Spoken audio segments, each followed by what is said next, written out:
It's really incredible. I mean, we have been one of the cooler spots compared to other parts of the country. Just look back at last evening, especially the West Coast. I mean, up into parts of Idaho, 103 yesterday, Phoenix, 111. They're a little bit more used to that, but we have had days of these temperatures soaring well above 100, even up into parts of the Dakotas. We're talking mid 80s there, and 80s for parts of Texas as well. So overall, these temperatures, even very late last night from 7 to 8 o'clock, still soaring into the triple digits. Phoenix even warmed up even more, 113 before it was all said and done yesterday. So this is really extreme heat. We have another round of heat advisories from California up through parts of Utah, the Northwest, Montana.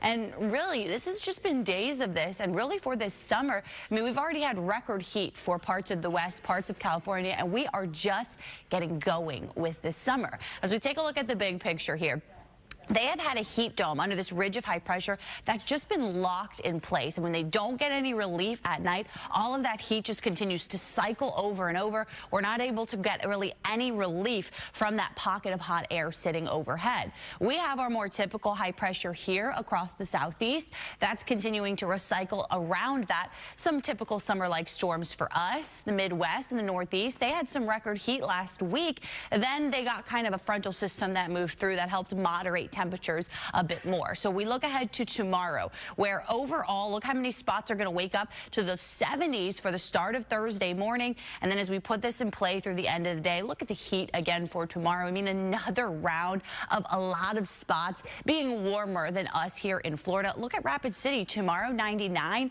North Platte at 95, Denver even 96 tomorrow, 101 up near Casper, Phoenix, another round of near 115 degree temperatures. As for where any active storms might develop today, we've got two systems, one that's kind of punching into parts of the Great Lakes, another one that's a cold front that stretches all across the East Coast, down through parts of Texas. This is the one that's been impacting us with some higher rain.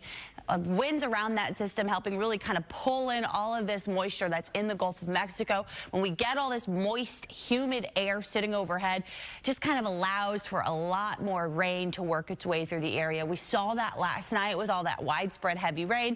And again today, I think this deep tropical moisture continues to move in to the Gulf states, even up across the East Coast around this high pressure. The winds just really working with that frontal boundary to pump in a lot of this moisture that's sitting there over the water. So as for today, these east winds mean another really late start. So that means we're going to be able to warm things up pretty quickly. Most of the afternoon rain free.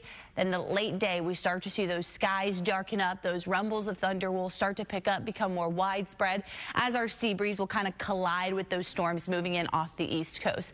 6 o'clock, kind of one of those sweet spots where I expect some of those storms to start to become more widespread, lingering through 9 o'clock even for some of our coastal spots. I don't think that heavy rain will be quite as widespread as last night. Still pretty active out there for the evening. 92 for our high today, feeling more like 102 though with the very high humidity. Southeast winds on the water out of the south later on, about 10 knots. Seas running around 2 feet, light chop on the bay. There's a look at your tides for today coming up on our high tide 6:10 a.m. Low tide hits 10:29 this morning. And your 7-day forecast, no real break from this heat, but at least we pull back storm chances just a bit for Friday and into Saturday.